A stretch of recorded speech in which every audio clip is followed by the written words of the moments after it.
ज्योतिष्ठाय स्मरहर महिष्ठाय च नमः। ॐ नमो वरसिष्ठाय त्रिनयनयविष्ठाय च नमः। ॐ नमः सर्वस्मैते तदितमतिशर्वाय च नमः।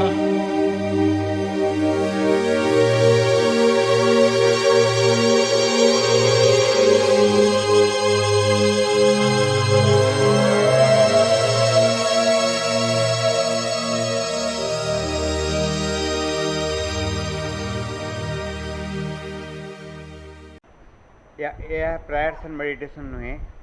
प्रेयर्स एंड मेडिटेशन उपरे श्री अरविंद जहाँ कमेंट्स करछंती ताक विषय आलोचना करेंगे। श्री माँ श्री अरविंद शरण मंचासीन पूजास्पद दादा प्रिय मामू श्रद्धेय आलोचकगण एवं उपस्थित मातृ सन्तानगण मामू टिके सूचना देले जे प्रेयर्स एंड मेडिटेशन जहाँ एपर्यंत जाए आलोचना ही आसीथिला से प्रसंग नुहे ए प्रसंगटी होची interpretations of some prayers and conversations of the mother. एटा प्राय 33 34 35 मुख्यतः 36 मसीह श्री अरविंद संगे जो सब आलोचना करिसेंती तांकर केही निर्दिष्ट भक्त हुंतु बा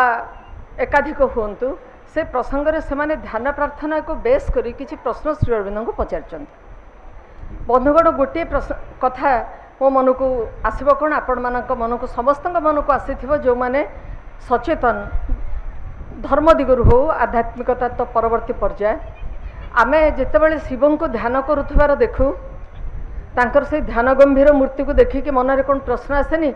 जे सी तो निजे जोगीराज समस्ते तो तांको ध्यान कर प्रार्थना कर सी क्या सी क्या ध्यान कर प्रश्न अंततः पिलादिन मते बहुत आंदोलित करुच्ची एबे बेले बेले नकर जे नुहे सेमती क्षीर सागर रे अनंत शयन रे जोगनिद्रा रे साहित्य विष्णु को देखला बेले पुणी मनरे प्रश्न आसे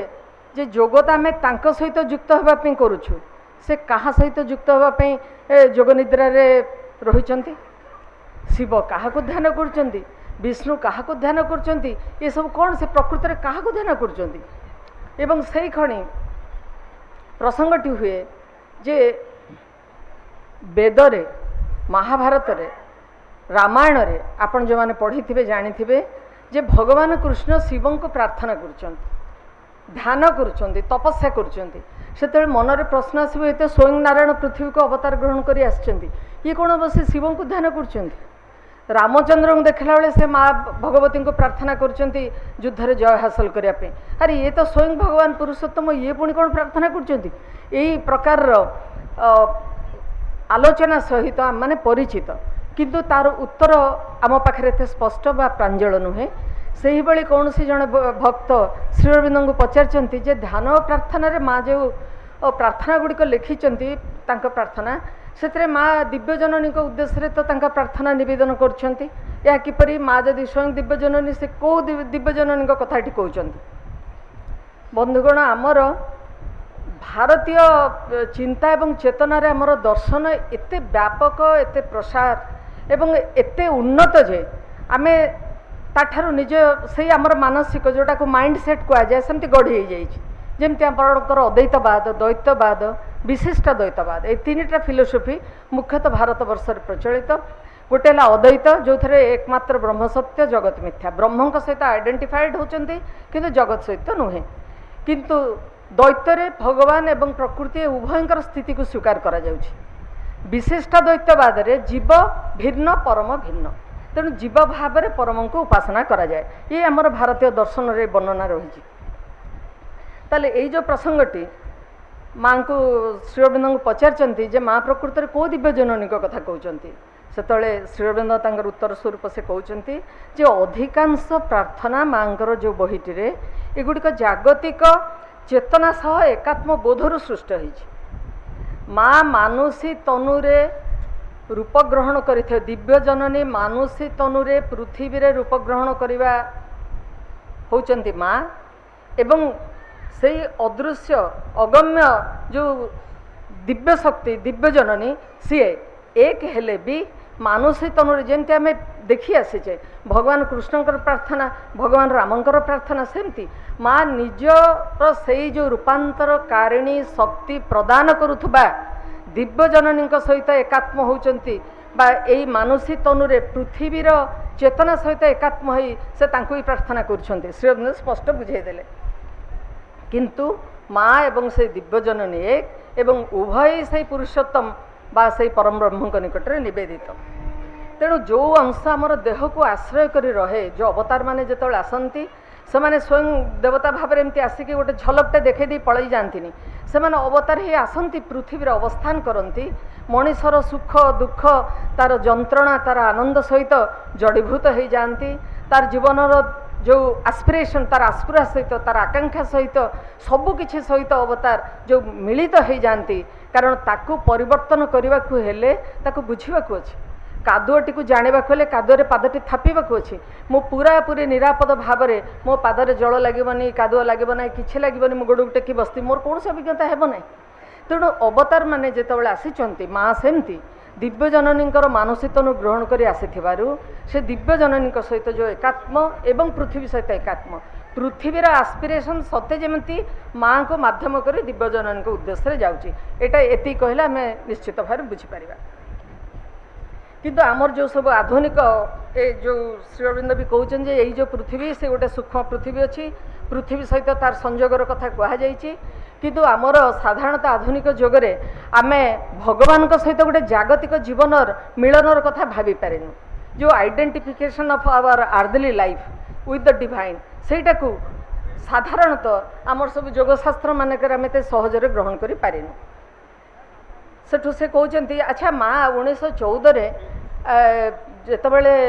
ପ୍ରାର୍ଥନା କରୁଛନ୍ତି ସେତେବେଳେ ସେ ଆସିନାହାନ୍ତି ପଣ୍ଡିଚେରୀକୁ କିନ୍ତୁ ସେ ରୂପାନ୍ତର ମ୍ୟାନିଫେଷ୍ଟେସନ୍ ଏସବୁ କଥା କେମିତି କହୁଛନ୍ତି ମା କ'ଣ ଏସବୁ କଥା ଜାଣିଥିଲେ ସେ ଆସିଲା ପରେ ସିନା ଆପଣଙ୍କୁ ଜାଣିଲା ପରେ ସିନା ରୂପାନ୍ତର କ'ଣ ଜାଣିଲେ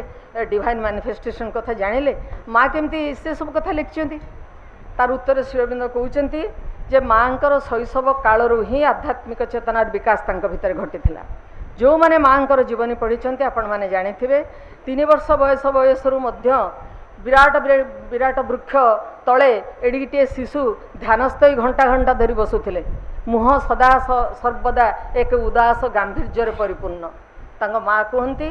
ଯେ ତୋ ଉପରେ କ'ଣ ଏଇ ପୃଥିବୀ ପୁରା ଲଦି ହେଇ ପଡ଼ିଛି କି ଯେ ତୁ ଏତେ ଗମ୍ଭୀର ଉଦାସ ଦୁଶୁଛୁ ସେ କହନ୍ତି ମା ଆପଣ ଯାହା କହୁଛନ୍ତି ସତ୍ୟ ଏତେ ଦୁଃଖ ପୃଥିବୀର ସବୁ ମୋରି ଉପରେ ଆସିକି ରହିଥିବାରୁ ମୁଁ ଏତିକି ଉଦାସ ବା ଏତିକି ଗମ୍ଭୀର ଜଣାପଡ଼ୁଛି ସେ ସେତେବେଳେ ଶିଶୁବେଳେ ଏଇଭଳି ଉତ୍ତର ଦେଉଥିଲେ। ଏବଂ ଆମେ ମଧ୍ୟ ଜାଣିଛେ ମା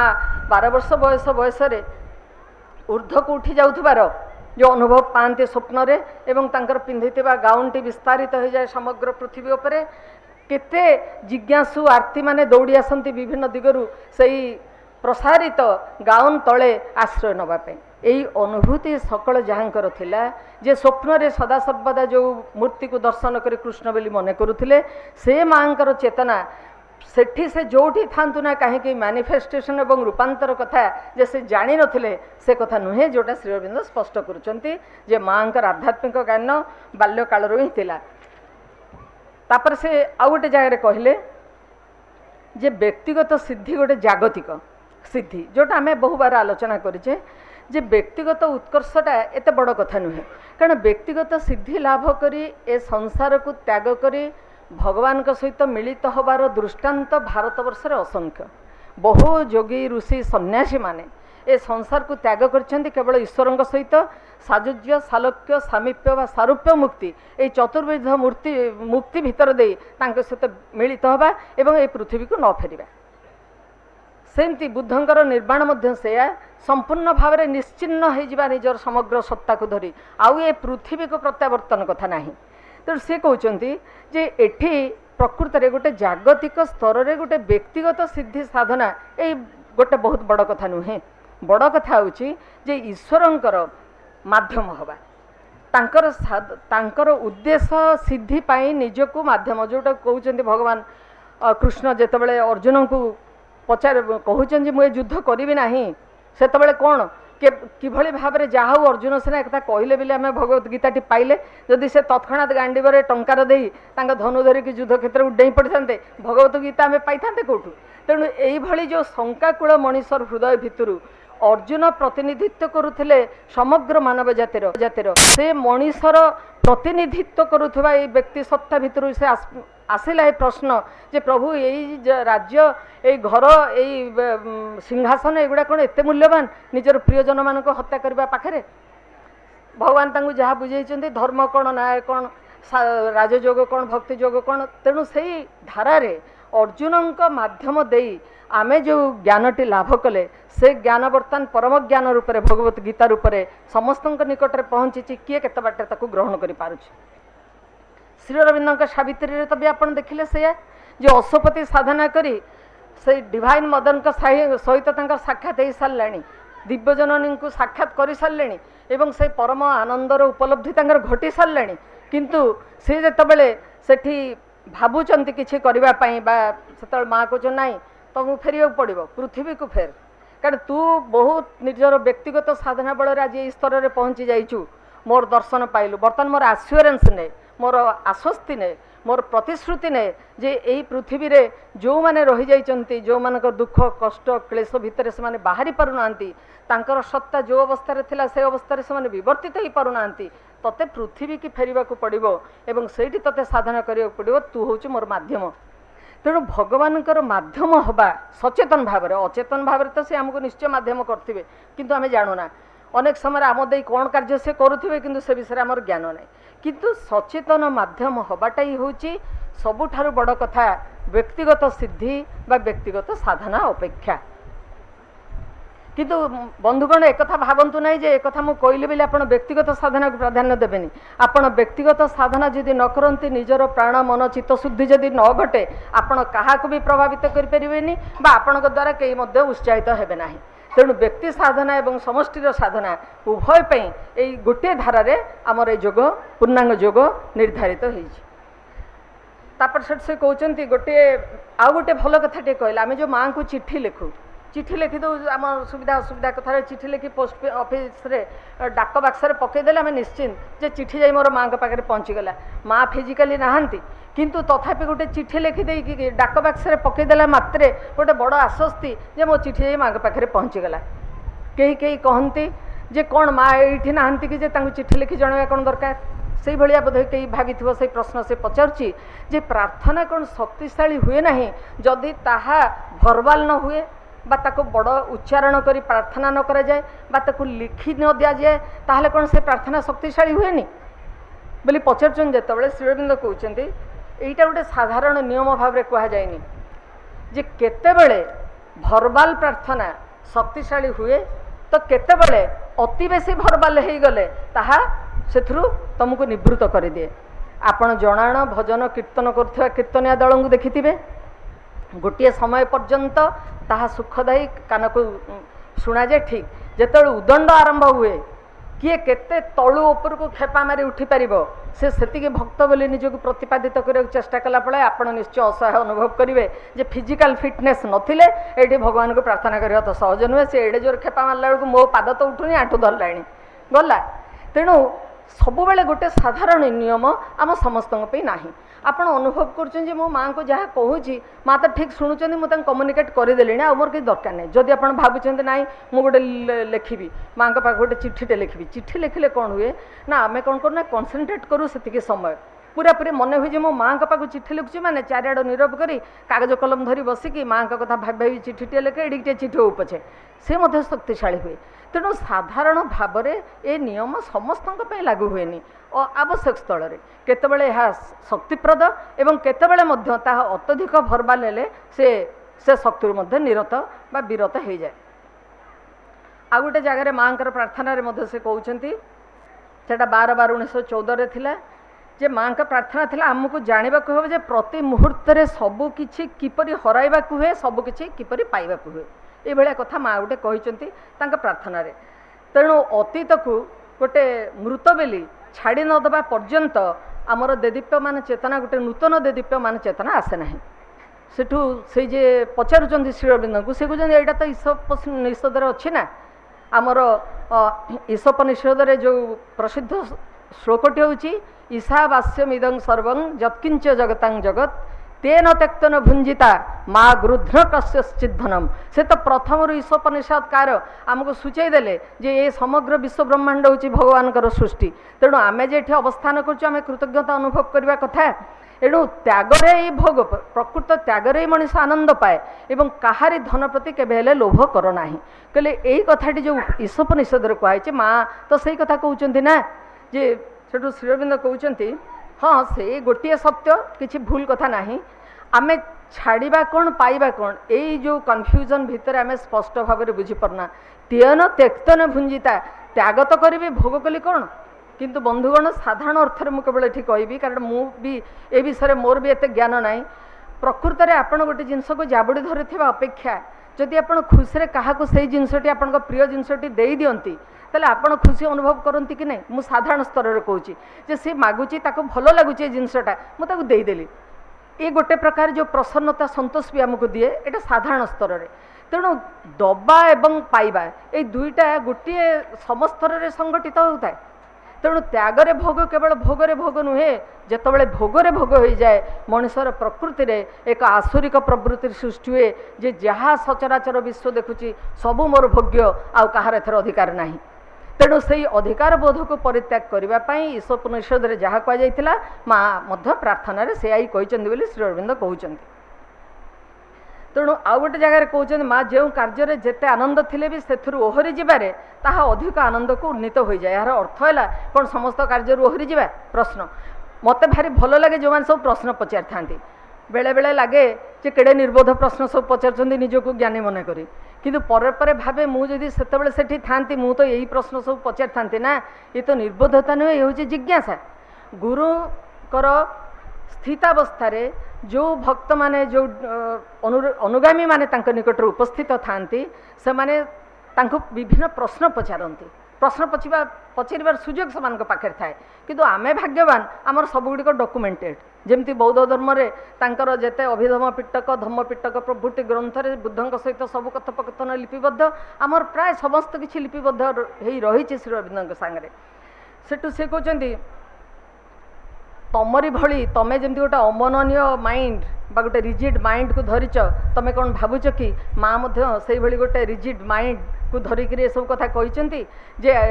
जो कामटा को करुच आनंद पाच से कामटा को छाड़देले तुम ताठार आहरी भी उन्नत हो पार। सेटा को प्रसंग रे कहुची तार आग पछ को न जाणिकी आम कौन करूना गोटे धाड़ी जोड़े धाड़ी की कोट करदे और से प्रसंगटा को कहीकि निजर मतटा को सब्यस्त करूँ। श्री अरविंद कहते जे दुई प्रकार घटना घटी थाए समस्त क्षेत्र में बिना व्यतिक्रम एगुड़िक प्रयोग करा जे ब्रह्मंकर दुईटा निर्विचल स्थिर से जोटा को कह जाए ब्रह्म स्थिर अटल निर्विचल प्रकृति हूँ क्रियात्मिका शक्ति प्रकृति क्रियाशील कहती। तेणु एठी जे कहुची जे तुम कामटा को छाड़ कौ काम कथा से कहते जो काम आमको विच्छुरित कर दिए विक्षिप्त कर दिए एका सांगे आप देखिए कौन से गोटे कम करने जब मनस्थ कर बसी ताले हठात एते गुड़े कम आपण पाखक आसिक पहुँची जीव जे आप कौटा करेंगे कौटा छाड़े से कन्फ्यूजन किसी समय धरिकी चलो तापर निहाती मन को बुझाबुझी कर कौन से गोटे कम निजक नियोजित करूँ। तेणु जो कम गुड़िक आमर मनश्चेतना को प्राणचेतना को विच्छुरित कर दिए विक्षिप्त कर दिए से सब कम को विषय आमको सचेतन है से ओहरी आसवा कथा ये माँ कहते जे एकाग्र हम निजर एक निर्दिष्ट लक्ष्य बा उद्देश्य को नहीं केतबेले से शक्ति क्रियाशील हो विश्वव्यापक होची केतबेले भगवत शक्ति पुणी आत्मसंगृत हो गोटे जगह केन्द्रीभूत होची ये दुईटा क्रिया समान भाव में घटुथिबारु आमे से विषय सचेतन हो पारुना। तेणु गोटे कथार अर्थ को आमे बुझुवा स्तर को टाणी आनी आमे ताकू बुझा चेष्टा करूँ। तापर से कहले जे अच्छा आमे जो कार्य सब करुचु से कौन गोटे उच्चतम सच्चिदानंद उपलब्धि घटी पार। श्री अरविंद को पचार श्री अरविंद कहले कहीं न घटब गोटे कथा आम जो कहले निश्चय आम कर्म से उपलब्धि पाइबा केतबेले पाइबा ना जेतबेले आमे आमर प्रतिटी कर्म को माँकर प्रदत्त कर्म बोली भाविबा। आश्रम जो माने बासन सफा करती डाइनिंग रे आमे तांको देखिचे जो माने शास्त्र अध्ययन करती आमको किसी कथा कहती उच्चतर कथा कहती फिजिकल ग्राउंड रे जो माने फिजिकल ट्रेनर भाव में देखू किए फूल धरिकी शगड़टी फूल कुंड धरिकी आसुए यही जो लोक मानक आम सब देखू विभिन्न कम से अच्छा समस्ते मातृकर्म करुँच समस्ते दिव्यकर्म करुँच ये कर्म स्थान बड़ आग पछ कि ना तेणु सच्चिदानंदर उपलब्धि कहीं कर्म नहब जदि आम भाभी पारिबा जे यही कर्म मते माँ देइछंती करने यहाँ mother's work I am doing मु करुँचा माँ काम जदि मोर मानसिक चेतना एटीट्यूड बिहाइंड योर वर्क्स तमें जहाँ करुच पछरे तुम मनोभाव कौन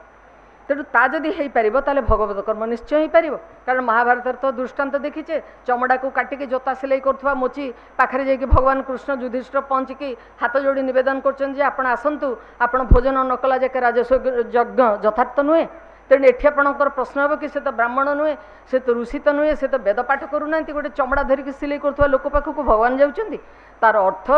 जी निजर कर्म को भगवान को निकट में समर्पित करें सी भगवत कर्म करुच्ची विश्वास करते से सच्चिदानंद उपलब्धि निज कर्मधारा भितर कर आश्चर्य हबार कि ना तापर गोटे भल प्रश्न पचारे जे डिवाइन द्वारा जो अभिज्ञता प्राप्ति हुए मत कौन तेज बुझा हुए जो अभिज्ञतार जो मैंने प्राचुर्य सब लाभ करती से क्षेत्र में डिवाइन विल कार्य करे से अभिज्ञता को स्पष्ट करना बोधहुए हे तो अकल्ट लेवल अभिज्ञता बा डिवाइन बा आध्यात्मिक किसी अभिज्ञता कथा से पचारुंट श्री अरविंद को श्री अरविंद कहते ये सबूर किसी अर्थ न थाए तुम्हें बुझ ना जे सबकि निकट आसे बोली अकल्ट एक्सपीरियंस हो आपणकर स्पिरिचुअल एक्सपीरियंस हो से सब तांको निकटरू आसुची आपणक निकट को यही साधारण कथाटा को आमर प्रथमतः बुझा पड़ो से कहते जे सेटा एमिति भी गुरुत्वपूर्ण कथा नुहे कारण ये साधनार पथरे अनेक अनेक उपलब्धि आसब अनेक अनेक अभिज्ञता सब आसब अनेक कथा जहाँ को आप एक्सप्लेन करें ताकू व्याख्या करें से भली घटना मान जीवन में घटव किंतु से सबू जे डिवाइन तो आपड़ जदि डिवाइन पाखे समर्पित से सबू निकट आसूची बोली आपड़ जदि ग्रहण करते कि असुविधा ना माँ कहते प्रार्थनाटी कथा आम आउ गोटे लेवल को फेरी आसवा वर्तमान कारण यहाँ इंटरप्रिटेशन यहाँ ये कथा नुहे यहाँ क्वेश्चनटा थिला 4 अगस्त 1914 माँ गोटे युद्ध विषय जो से कहते सेटा प्रथम विश्वयुद्ध को रेफर करुँच निश्चित भाव में कारण प्रथम विश्वयुद्ध आमर 1914 रु 1919 है द्वितीय विश्वयुद्ध आमर 39 रु 45 जाके होता तेणु प्रथम विश्वयुद्धर घटना को बोधहुए माँ तांकर प्रार्थना रेफर करिसेंती सेटा होची 4 अगस्त 1914 जे से कहते जे माँ गोटे विराट युद्धर कथा कहते किंतु से युद्ध उपरांत कौन मनुष्यर मन रे आलोकित हो उठब कारण तांकर प्रार्थनाटा से थिला जे शक्तिराजीर संघर्ष द्वारा प्रेरित हो मनुष्य अपरूप आत्म बलिदान कर चली निज जीवन को उत्सर्ग कर दौची रक्ताक्त पूर्णाहुति मध्य हे प्रभु शाश्वत अधीश्वर यह जेपरि वृथा न हो तो दिव्य शक्तिर अफुरंत प्रकाश परि समग्र पृथ्वी में व्यापी जाऊ यहाँ था माँ प्रार्थना सेटा को से रेफर कर क्वेश्चन रे जे माँ जो एक कथा कहते जे यहीटा समर्थ हम एवं तांकर शक्तिर प्रकाश घटव ये तो युद्धर कथा कहते ना प्रथम विश्वयुद्धर कथा जो असंख्य लोक मृत्युवरण करुँच माँ पुणी कहते मो सत्तार अखंड आत्मबली मु दौची तो निकटरे जे जेपरि अन्य समस्तंकर अज्ञानकृत आत्मबली सार्थक हो कारण आपण देखंतु जेतेबेले राजा जने निष्पत्ति नियंती युद्ध करने से खड़े डेंगुरा पिटा हुए सैनिक मैंने आसे एकजुट हुंती तांकर जहाँ पोशाक पत्र थाए पिंधिक अस्त्र शस्त्र धरी बाहरी पड़ती राजा कहीं जाउछंती कौ कारणरू तांकर विवाद है से कहीं आर राजा सहित युद्ध करेंगे जानी था कि जान न था राजा डाकरा देले युद्ध करने आउ भिन्न पोशाक परिहित अपर पक्षरे थिबा योद्धा मान सहित से लड़े मरवे किसी कथा नहीं प्रश्न नहीं कहीं मु मरली कौन मोर कौन थी राजा राजा भितर युद्ध है मु कहीं जीवी से प्रश्न नहीं अज्ञान भाव निज को आत्मबली से दे दियंती माँ व्यथित होती से घटना 1914 मसीह जो विश्वयुद्ध घटिला संगठित है जे अज्ञानकृत आत्मबलिदान देथिबा जो असंख्य मनुष्य को माँ मु पूर्ण भाव में मोर निजर आत्मबली दौची ताहा असार्थक न हो तामाने तांको कहिबा पछर थिला जे एई जो युद्ध आ पछरे जो संगठित होउतबा जो शक्ति ए शक्ति आमर समग्र पृथ्वी स्तर रे जो माने इतिहास पढ़ती से माने निश्चय जानिथिबे जे सेतବେଳେ यूरोप केमती दुई भाग हो गला केमती आफ्रिका रे थिबा उपनिवेश इंग्लैंड रो उपनिवेश गुडाक जो जो सारा पृथ्वी रे विक्षिप्त होइथिला तार अवस्था सब कौन है मित्र शक्ति शत्रुपक्ष द्विपक्ष हो गले कि भयंकर अवस्था प्रथम विश्वयुद्धर एठू सी कहते मनीषर किंतु ये अंतसत्तार कौन किसी परिवर्तन है एडा बड़ गोटे युद्ध है 1914 प्रश्न बंधुगण पुणी द्वितीय विश्वयुद्ध अपेक्षा करिछि अंतराल से कहते या द्वारा कौन किसी प्रकृत परिवर्तन है जड़े भी तो कहीं कहीं मन होनी जे से शांति आलोक प्रेम चाहूँगी एत बड़ गोटे युद्ध घटला भितर एमती कहीं चाहूवा लोक तो कहीं कहीं मन होनी मन पुणी हो भारत वर्ष भी युद्ध चाहूँगी ए प्रश्न पचार श्री अरविंद तापर कहते जे परिवर्तन नुहे आहरी खराब परिस्थिति आसूची जोटा कि द्वितीय विश्वयुद्ध को सी रेफर कर आसूची किंतु अपर पक्षे अपशक्ति द्वारा अधिकृत जाति गुड़िक व्यतीत बहुजन चाहते शांति बंधुगण जदि आम भारत वर्ष विषय हताशा हवा ताहले मु भावुची आम निश्चय भूल करवा कारण भारत वर्षर वर्तमान स्थिति जहाँ किसी घटुची से किछि लोकंकर किछि दुर्बृत्तंक भितरे बा आतताईंक भितरे सीमित किंतु अधिकांश व्यक्ति चाहते शांति अधिकांश व्यक्ति चाहते संगति अधिकांश व्यक्ति चाहते भारत वर्षर मंगल हो भारत वर्ष आध्यात्मिक शक्ति एवं ज्ञान तार जेभली प्रकाश करथिला विकास करथिला ताही करू एटा एही प्रार्थना मनुष्य करिसेंती समग्र विश्व रे लोक प्रथम विश्वयुद्ध बेले प्रार्थना करिसेंती शांति पाई शांति प्रतिष्ठा आपण लीग ऑफ नेशंस सेतबेले सृष्टि हैला बर्तमान जातिसंघ होइछि सेतबेले लीग ऑफ नेशंस किंतु से चेष्टा को माड़ी बसले से खणी यूरोपीय शक्ति माने निज कब्जा को नहीं गले सेठी एमाने कई मेंबर हो पारिबेनी एशिया महादेशर को किए पचारे सी पुणी रहिला तांकरी हाथ रे एवं ता द्वारा से माने पुणी युद्ध परिचालना करिया को आरंभ कले एवं एही समय होछि निस्सेंकर समय एवं निस्सेंकर बाणी द्वारा प्रभावित हले जर्मन र शासक हिटलर से धरी नेले जे सी होचंती सही देवता एवं सबर्गर जर्मन जाति हूँ आर्य यही माने समस्त को शासन करेंगे तेणु नाना प्रकार भ्रमात्मक परिवेश विभिन्न समय सृष्टि होती किंतु सी जो कहते माँ जे एक कथा प्रार्थना कले ता पछरे गोटे कथा है जे पृथ्वीर किंतु अधिकांश व्यक्ति शांति चाहती संगति चाहती स्थिरता चाहती समता चाहती तेणु माँ से तरफ भगवान को प्रार्थना कर प्रभु ये जो अज्ञान कारण एत लोक आज बलि पड़गले आत्माहुति देले ताहा व्यर्थ न जाओ ता सार्थक हो ता बदल में आपण शांति एवं संगति ये स्थापित हो श्री अरविंद कहते ता जे नहला ता नुहे किंतु जो धर्म गुड़िक प्राचीन धर्म विशेषकर कैथोलिक ख्रिश्चियनिटी उपर से कहते जे अनेक समय धर्मर जो अपव्यवहार करागला तार जो दया धर्म क्षमा अनुकंपा सहनशीलता पड़ोशी को प्रेम उपर जो आधारित होता जो धर्म ताहा पड़ोशी को हत्या करी पड़ोशी उपर निजर शक्ति को चापी दे ताको पूरापूरी निश्चिन्न करदेवार योजना मध्य से माने कले तेणु यही विकृति आम समाज भितर को अनेक समय पशि आसी से कहते आपण जो कथाटी कहले माँ जो गोटे भाइटाल वर्ल्ड अवतरी बोली पृथ्वी उपरकू एटा कौन से क्वेश्चन अच्छे गोटे भाइटाल वर्ल्ड कथा कहते जे यही समय यहाँ कौन बाधा दे पार ये सब जो घटना होची आर भूमिका कौन भाइटाल वर्ल्ड श्री अरविंद कहते भाइटाल वर्ल्ड पृथ्वी को अवतरण करी विभिन्न क्रम ना प्राणर शक्तिर केमती बा संचार होता किंतु वर्तमान जो भाइटाल वर्ल्ड अवतरण घटी पृथ्वी रे ताहा गोटे अत्यंत शक्तिशाली प्राण जगत जो प्राण जगत मुख्यतः चाहे संभोग मुख्यतः चाहे क्षमता मुख्यतः चाहे अन्य मान को निजर बसीभूत करवा ए प्रकार प्राणशक्ति से जिते पृथ्वी को प्रवेश करे त्वरान्वित करे प्रोसेसटा को खराबटा जिनसटा कि शीघ्र शीघ्र हो जाओ से गोटे जो त्वरान्वित करे ताकू शीघ्र शीघ्र कार्यक्षम कर चेष्टा करे से प्रोसेस बर्तमान आरंभ हो जाइए ता द्वारा कौन होची ना प्राण जगत रे यही अंश मनुष्यर मानविकता आपण को बार्ता आंदोलित कारण उपर गोटे एत चाप आसूची जे मनुष्यर जो मनीष पणियाटी ता भीतर जो स्वच्छ विश्वास सेटा गोटे बार्तार आंदोलित होता पक्षी बरी एपट सेपट होकर उड़ी बुलूची पत्र भली तेणु तार एत शक्ति तेणु सी से कहते जे अच्छा ताहले आपण जो प्राण जगतर कथा कहते सी आमर अति मानसर अवतरण में किसी बाधा सृष्टि कर तो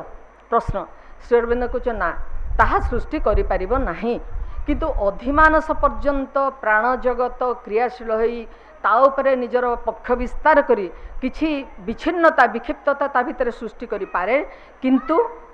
अतिमानस ताहा करिबो नाही, कारण अतिमानस स्व आलोक स्व शक्ति स्व सामर्थ्य नहीं कि यही पृथ्वी अवतरण करिबो। तेणु ताकू डिस्टर्ब करवा बा ताकू विचलित करदेबा ताकू पथच्युत करदेबार सामर्थ्य कौन सी प्राण जगतर नाही। तेणु से विषय से आश्वस्त करी कहले, किंतु आमर जो उपनिषद अच्छी हिरण्मय न पात्रेण सत्य सपिहित मुखम, गोटे हिरण्मय सुनार ढांकुणी द्वारा सत्यर मुखटा अवरुद्ध हो रही, कारण सबूर दृष्टि जाई से स्वर्ण पात्रर उपरर चाकचक्य औजल्य पाखे माड़ खाई फेरी आसे। ढांकुणी टी खोली दे प्रकृत सत्यर मुख दर्शन करने कहीं प्रायतः समर्थ हुअन्ति ना बा आग्रह प्रकाश करती ना। तेणु बर्तमान मध्य से स्थिति श्री अरविंद कहते 1914 मसीह जे यही घटना घटी। तेणु परवर्ती पर्यायटी हूँ आउ गोटे कथा हूँ 16 अगस्ट 1914 आपण मैंने से पढ़ी पारे।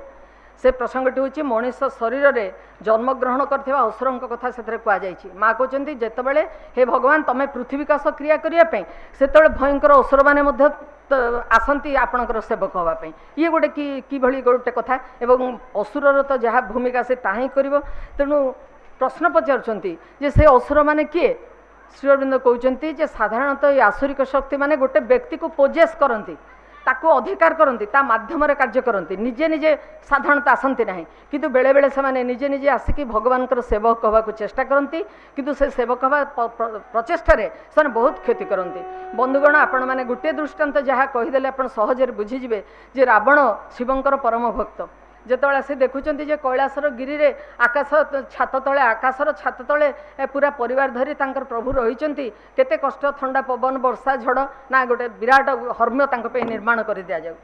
से जो हर्मटी से निर्माण करने अनुमति नेले सुंदर सुनार गोटे चमत्कार प्रसाद निर्माण कले। भगवान खुशी हो गले शिव तांकर मन जहाँ था ना के बाहरी चमत्कार है कहले मो पे एत भलटे कलु मो परिवार पे कलु तू कौन मागुचु कह तोर जहाँ इच्छा मुझे ते देवी। से कहले प्रभु यहाँ तो मोर आपण निकट में गोटे उत्सर्ग मुझे मागि कौन आपन को ना ना मोर किसी दरकार नहीं। ये कहले बारंबार कहले ना तू कह तोर कौन दरकार। से कहले मुझे तेज हर्मटी को नहीं जाऊँगी मोर लंका को